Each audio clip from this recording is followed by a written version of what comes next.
प्रिय पत्रकार साथियों, दिल्ली प्रदेश कांग्रेस कमेटी के सभागार में आप सभी लोगों का स्वागत है। आज दिल्ली प्रदेश कांग्रेस कमेटी का सौभाग्य है कि इस देश की सबसे मुखर आवाज, इस देश के दलितों का, सर्वहारा वर्ग का, समाज के अंतिम पंक्ति में खड़े हुए लोगों के न्याय की निर्णायक लड़ाई लड़ने वाले एक ऐसे पुरोधा हम लोगों के बीच है जिन्होंने संकल्प लिया है कि समाज के अंतिम पंक्ति के लोगों को जब तक न्याय नहीं मिलेगा तब तक अंथक योद्धा की तरह उनके न्याय की आवाज मुखरता से उठाते रहेंगे। उदित राज जी जब अपने विचार व्यक्त करते हैं तो वो हजारों वर्षों की दलितों के, पिछड़ों के दमन की वेदना के स्वर आपको सुनाई देंगे। न सिर्फ स्वर सुनाई देंगे अपितु समाधान के रास्ते पर भी वो आगे बढ़ रहे हैं। मैं दिल्ली प्रदेश कांग्रेस कमेटी के सभागार में उनका स्वागत करता हूं। हमारे साथ राजस्थान से हमारे कम्युनिकेशन डिपार्टमेंट के लिए आए अरुण अग्रवाल जी का स्वागत करता हूं। मैं अस्मा जी जो तेलंगाना से हमारे साथ हैं उनका स्वागत करता हूं। मैं आग्रह करता हूं उदित राज साहब से कि वो इस पत्रकार वार्ता को आगे संबोधित करें। धन्यवाद अभय दुबे जी। आपने तो बहुत बड़ा परिचय दे दिया। मैं आपका लगाव है कि यह देश का परसेप्शन है। हमारे साथ राजस्थान से आए अरुण जी हैं, आसमा जी हैं तेलंगाना से।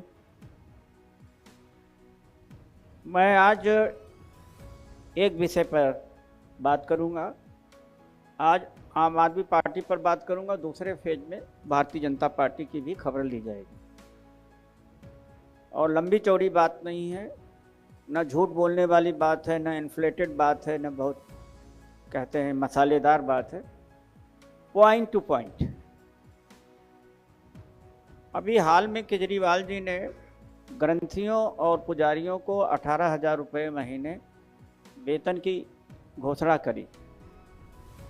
हम उसका विरोध नहीं करते हैं, लेकिन 314 बुद्ध विहार हैं और करीब 150 वाल्मीकि मंदिर, इतना ही रविदासी मंदिर हैं, और जो गली मोहल्ले में चर्चेज हैं, बड़े गरीब लोग हैं, उनके लिए क्यों नहीं?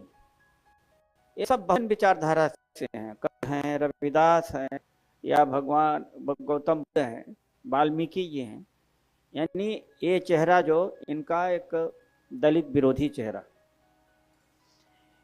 11 राज्यसभा मेंबर इन्होंने बनाया, उसमें से एक एससी, एक ओबीसी नहीं मिलेगा।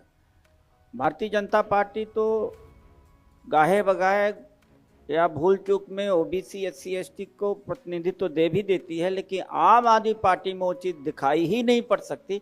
केवल वोट चाहिए इनका, और अंबेडकर का फोटो लगा करके वोट चाहिए। तीसरी बात यह है कि डॉक्टर अंबेडकर की फोटो क्यों लगाए हो? 14 अक्टूबर 1956 को राग के दिन नागपुर में 5 लाख अपने अनुयायियों के साथ में बौद्ध धर्म ग्रहण किया। उसी समय 22 प्रतिज्ञाएं ग्रहण करवाई। उसी 22 प्रतिज्ञाओं को दोहराने का सजा अपने ही समाज कल्याण मंत्री राजेंद्र पाल गौतम को पे इस्तीफा ले लिया। जो 2019 में विदेश भेजने के लिए छात्रवृत्ति थी दलित बच्चों के लिए कि जाकर के वहाँ साइंस और एग्रीकल्चर सब पढ़ेंगे, 5 लाख केवल थी, जिसके वजह से छात्र जा नहीं पाए। और 25 लाख, कुल मिला के 25 लाख का वितरण हुआ। विज्ञापन हुआ 5 करोड़ का। और इसके अलावा जो लाखों पद खाली पड़े हुए हैं, और ख़ास तौर से जो contractual worker, temporary worker, MCD में, उनको परमानेंट करने की बात कही थी इन्होंने। परमानेंट तो दूर, बल्कि निजीकरण कर दिया और उनको घर बैठा दिया। यानी इनका एक दलित विरोधी चेहरा समाज सामने आया। पंजाब में जब सत्ता में नहीं आए थे तो कहा था कि दलित उप मुख्यमंत्री होगा, उप मुख्यमंत्री नहीं बनाया। ये साफ साफ है, इतना दलित और पिछड़ा विरोधी कोई नहीं है। पिछड़ा का वोट चाहिए, लेकिन जाति जनगणना के ऊपर मौन। माननीय राहुल गांधी जी ने भी सवाल किया है कि जाति जनगणना पर क्या आम आदमी पार्टी का रुख है, साफ करे। ये सवाल मैं केजरीवाल जी से पूछा हूँ। 7 सवाल हैं हमारे, इन सवालों को हमने उनसे पूछा है। और 2006 में अर्जुन सिंह जी जब HRD मिनिस्टर थे तो पिछड़ों को हायर एजुकेशन में रिजर्वेशन दिया था। उसके विरोध में फोरम फॉर इक्वलिटी का स्टार्ट किसने किया था? केजरीवाल जी ने उसका विरोध किया था, यानी पिछड़ों के आरक्षण का विरोध किया था इन्होंने कि पिछड़ों का वोट चाहिए इनको। और इसके बाद ये हमारे 8 सवाल हैं इनसे, हमने 8 सवाल इनसे किया है, फिर से मैं दोहरा देता हूं। और कल जो भिक्षु हैं, पुजारी हैं, कल जंतर मंतर पर केजरीवाल के सरकार के खिलाफ, केजरीवाल के खिलाफ प्रदर्शन करेंगे। 18,000 रुपये उनको भी घोषणा की जाए।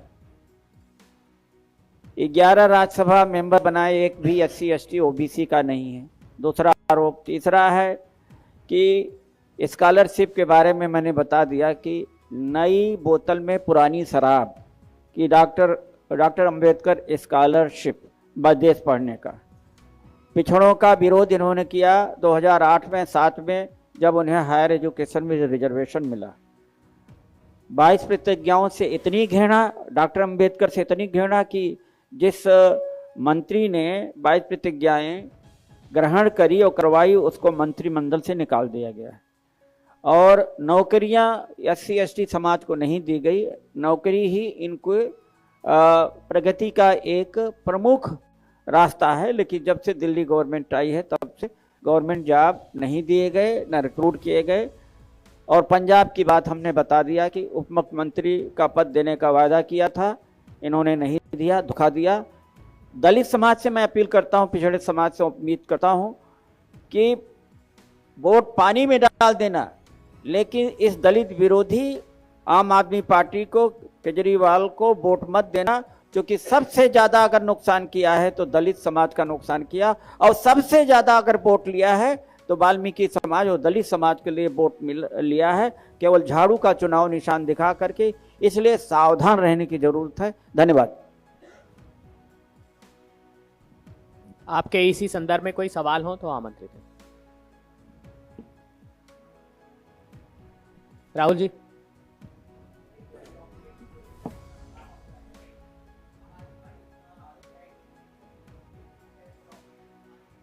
देखिए, वो जनरल सब्जेक्ट है जिस सब्जेक्ट पर आज आया हूँ। अभय दुबे जी बहुत कॉम्पिटेंट हैं और हमारे बहुत ब्राइट स्पोक्स पर्सन है, बाद में कहेंगे। मेरा प्रेस इसी से संबंधित मैं सवाल का जवाब दूंगा।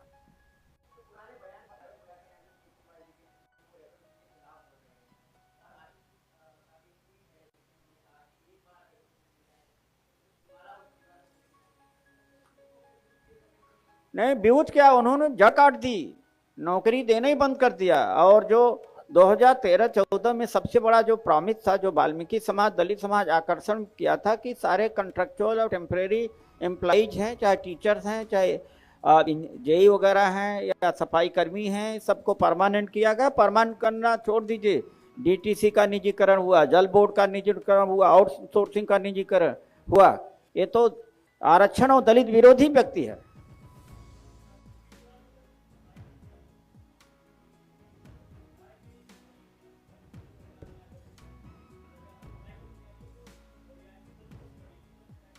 पहले की बात, पहले 13-14 में मुद्दा था कि सफाई कर्मचारियों को परमानेंट किया जाएगा। मैं सवाल करता हूं, एक सवाल एक के बाद एक सवाल खड़ा कर देते हैं, पीछे के लोग भूल जाते हैं। मैं पीछे का हिसाब मांगता हूं कि जो वाल्मीकि समाज के लाख एवजीदार थे, सफाई कर्मी थे, उनको परमानेंट करने की बात किया, परमानेंट किया ही नहीं उन्होंने।